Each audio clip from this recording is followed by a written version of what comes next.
Les amis, vu que j'ai fait une connerie l'autre fois, donc du coup, je vous souhaite la bienvenue sur le baiser du loup. Donc, je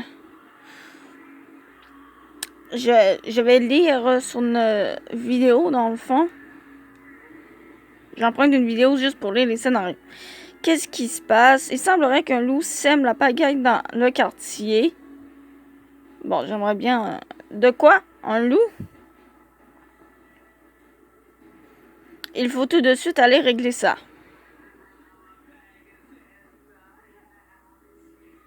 Mon Dieu, j'espère que ce n'est pas Ibuki. Kotaro et moi montâmes à toute vitesse dans notre voiture de patrouille pour rejoindre le lieu en question.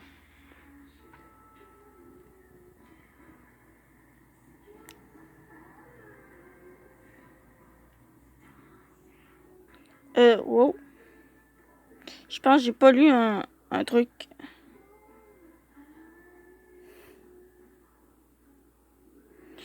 Donc, je vais mettre ça sur pause. Oui, c'est ça.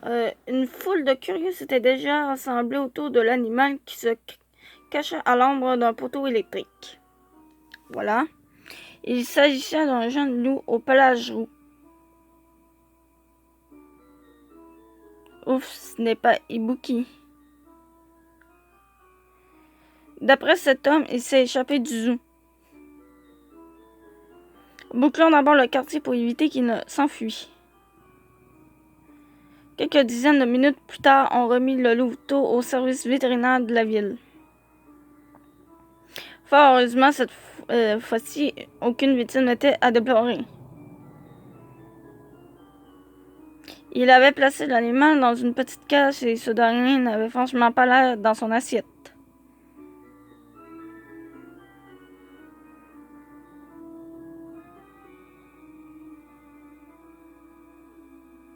Le pauvre.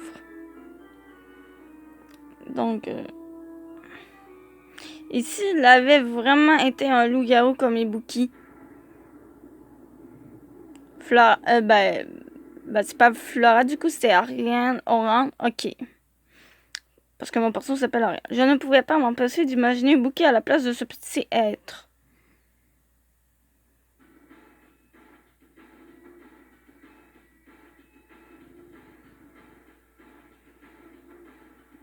C'était si difficile pour moi de le laisser là sans rien faire. Qu'est-ce qui se passe? C'était bizarre aujourd'hui. Il s'est passé quelque chose avec ton soi-disant mari? Des fois, il peut vraiment se montrer perspicace. Mais je ne pouvais pas lui dire qu'en réalité, Ibuki était aussi un loup et qu'il risquait de se transformer définitivement. Je me contentais de secouer la tête de gauche à droite en priant qu'il n'insiste pas davantage. Je sais pas ce qui se passe dans ta tête ces derniers temps, mais n'en fais pas trop, d'accord? Je suis là si tu as besoin de parler. Kotaro. Merci, c'est gentil. Ce mot m'a l'air droit au cœur. Ah là là. Il tapotait amicalement sur le sommet de ma tête.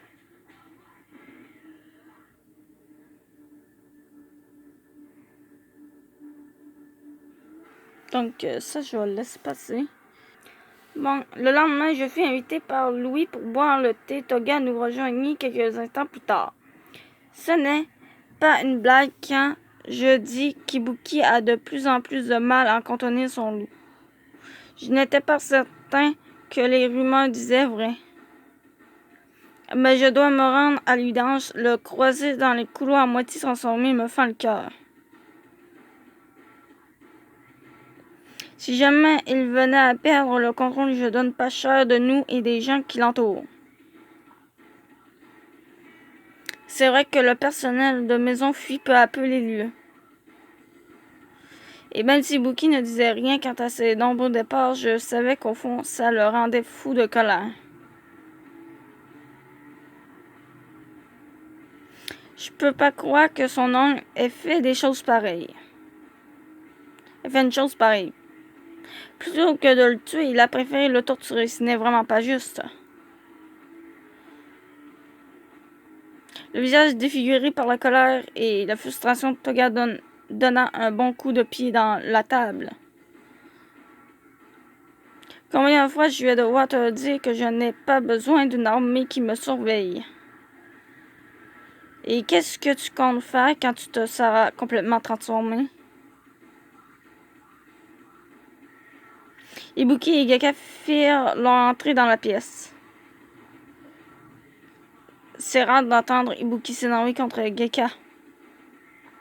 Tu ne te rends pas compte à quel point la situation est dangereuse. Tant qu'ils n'auront pas trouvé de remède, je crois qu'il est plus sage que tu restes dans ta chambre. Comme d'habitude, j'exagère tout et puis arrête d'essayer de me commander. Cling! Au moment même où Ibuki éleva la voix, la fenêtre explosa en 1000 morceaux. Hi! Gekka.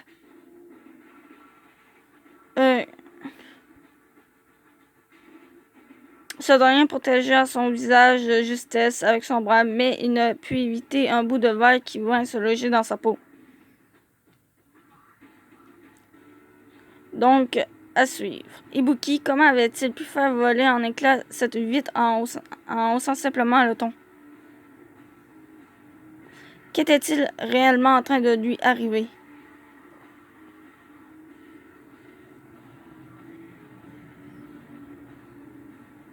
Donc, du coup, c'est la fin. Ouais, c'est ça, c'est la fin.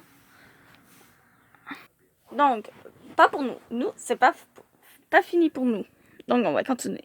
Donc, 20. Donc, on sait pas, je sais pas le nom. Parce que c'est écrit en japonais ou quelque chose de même. Ibuki. Lui et Toga se précipitèrent vers Gekka. Ibuki, de son côté, se tint la tête avant de s'effondrer au sol. Ah! Il alla de tellement souffrir. Il respirait de plus en plus difficilement, comme s'il était épuisé par ce qui venait de se produire. Mais malgré la douleur, il s'inquiéta tout de suite pour Gekka. Gekka. Je vais bien, j'ai connu pire comme blessure. Ibuki poussa un soupir de soulagement quand il réalisa que la plaie n'était que superficielle. Je suis vraiment désolé. Arrête de jouer les pleurnichards. Peur pour quelqu'un qui, d'habitude, contrôle parfaitement ses émotions. On peut dire que t'es pire que moi. T'en fais vraiment trop. Tu as raison, je vais faire attention à ne pas vous embêter davantage. Idiot, je parle pas de ça. Au contraire, demande-nous de l'aide quand tu en ressens le besoin. Toga frappa doucement sur la tête d'Ibuki, ce dernier écarquilla des yeux. L'atmosphère s'allégea soudain. Plusieurs heures s'étaient écoulées depuis l'incident et la nuit était arrivée à une vitesse folle. Ibuki n'avait toujours pas prononcé un seul mot lorsqu'il reposa ses baguettes sur la table après s'être rassasié.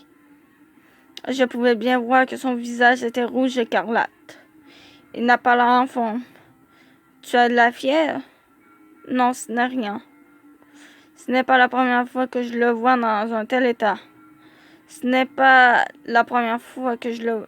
ouais, tu te répètes, ma chère. Ah, ok, c'est pour ça. Il avait exactement cette même détresse sur le visage que lorsque nous étions partis faire les magasins quelques jours plus tôt. Il se tenait alors la tête d'une main tout en s'appuyant contre le mur. Je pensais que c'était moi qui me faisais des idées, mais... Ah!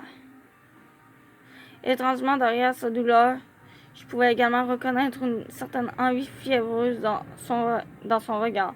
J'avais presque honte de le trouver terriblement sexy. Et pourtant, au fond de moi, l'excitation commençait aussi à se faire sentir. Je rêve où il a envie de moi. Désolé, ton odeur est si intense. Je vais aller me reposer. Toi, tu n'as qu'à continuer de manger. Je le regardais s'installer sur le canapé et se couvrir d'une couverture. Qu'est-ce que je pourrais bien faire pour l'aider?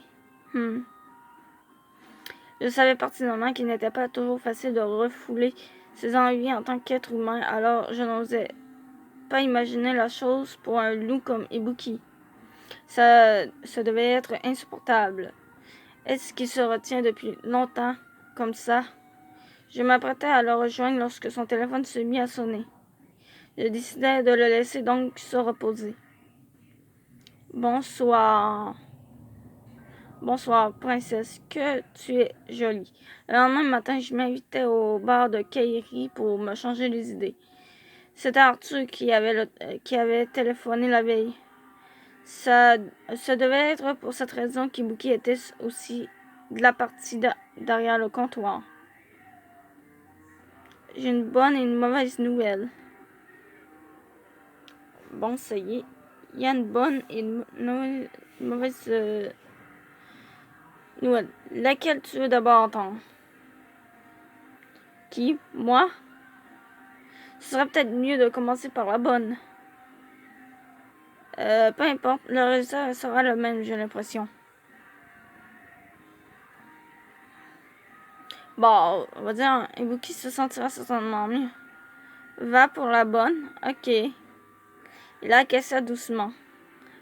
Commençons par la bonne dans ce cas.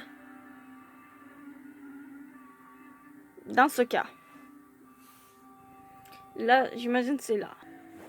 Donc, je vais continuer sur un scénario, un extrait de scénario. Donc, c'est le 5e. Il avait vraiment l'air de souffrir. Il s'était recroquevillé sur lui-même, allongé sur le canapé, la respiration haletante. L'envie de lui porter secours était bien trop forte. Aussi finis-je par m'approcher de lui. Ariel, si tu me touches maintenant, tu ne devrais pas te retenir. Il se redressa à mes mots très surpris. J'en profitais alors pour m'asseoir à terre entre ses cuisses. Bon, ben, du coup, en fait, c'est du Piggy 18, ça. J'ai pris les devants et me mis à la caresse ici et là, avant de déboutonner son pantalon et de me saisir de son sexe. Ariel, tu vas m'aider à me sentir mieux. Je vais tout faire pour... Je n'avais pas besoin de tousser directement sa peau pour me rendre compte à quel point il transpirait de passion. Il prit mon visage dans ses mains et déposa un baiser sur mon front. Merci, je te suis infiniment reconnaissant. Donc, il n'attendait que ça, à ce que je vois. Il essayait de reprendre son souffle en deux gémissements, mais l'exercice s'avère de plus en plus difficile. Lorsque j'ai approché ma bouche de sa virilité, tout son corps se mit à trembler. Oui, vas-y, Ariel. Bon, ok. L'attente prend autant de plaisir grâce à moi nourrit quelque peu mon orgueil. Je le fixais tout en commençant des va-et-vient beaucoup son sexe. Ouais, du coup, c'est si bon.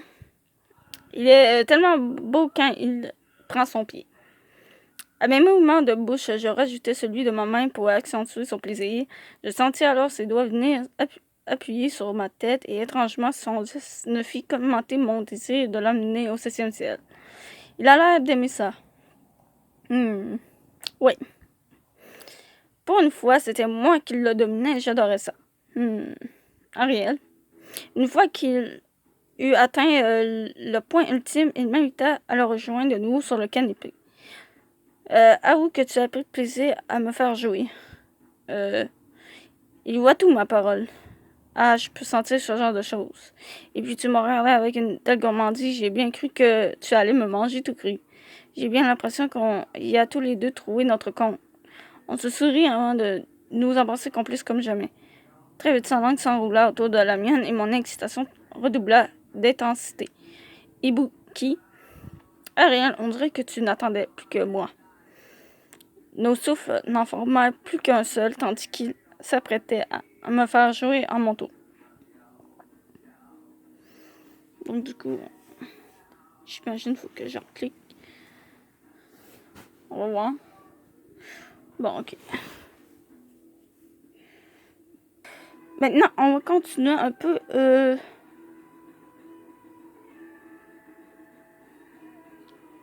l'histoire.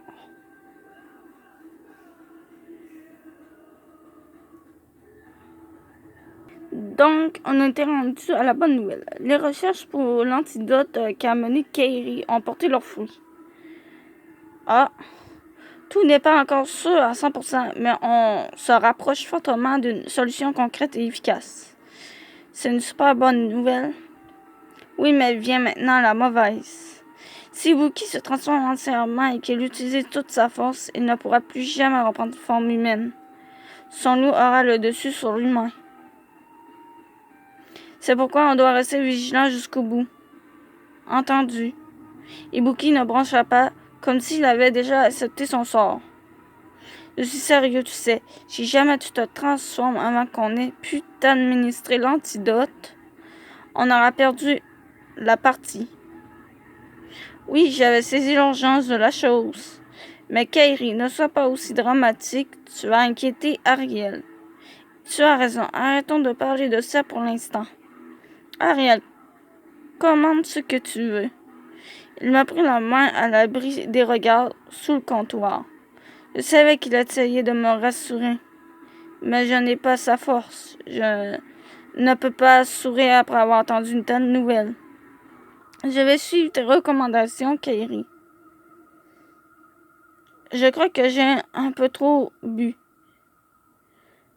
Je remontais le couloir l'esprit dans le coton. Je m'attendais pas à ce qu'Arthur tienne aussi tien.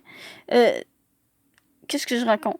Je m'attendais pas à ce qu'Arthur tienne aussi bien l'alcool. C'était trop drôle. Oui. Toi, tu vois que de l'alcool du Japon, Ariel? Donc, oui, quoi?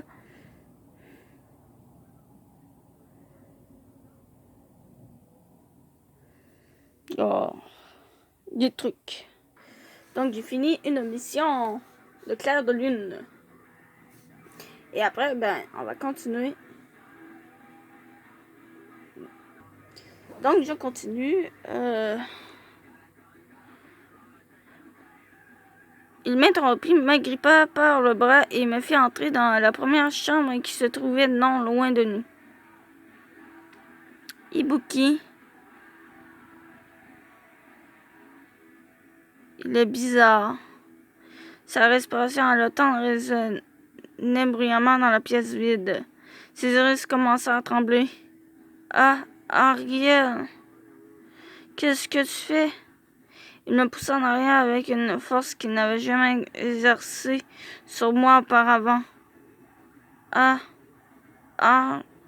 il déchira mon haut, ses pupilles étaient totalement dilatées. Sa bouche prit d'assaut mes seins, ce qui me fit sursauter. Il perd le contrôle. L'instant suivant, sa main se glissa sous ma culotte. Je dois le raisonner. Sinon, finir par se frayer un passage dans mon intimité. Je savais qu'il ne maîtrisait plus rien et pourtant, je n'avais pas non plus envie de le retenir. Ariel. Il accéléra son mouvement de poignet. Nos corps tremblaient tous les deux, mais pas pour les mêmes raisons. Si je le laisse faire, je suis sûre qu'il va s'en vouloir. Et alors qu'il s'apprêtait à m'embrasser avec fougue, stop! Je le repoussais de toutes mes forces pour le faire réagir. Donc du coup, il est comme un petit peu surpris, quoi. Donc, malheureusement, oui, il nous reste un ticket de scénario, mais je ne peux plus continuer. Donc, je vous dis à plus et on se retrouvera dans d'autres vidéos.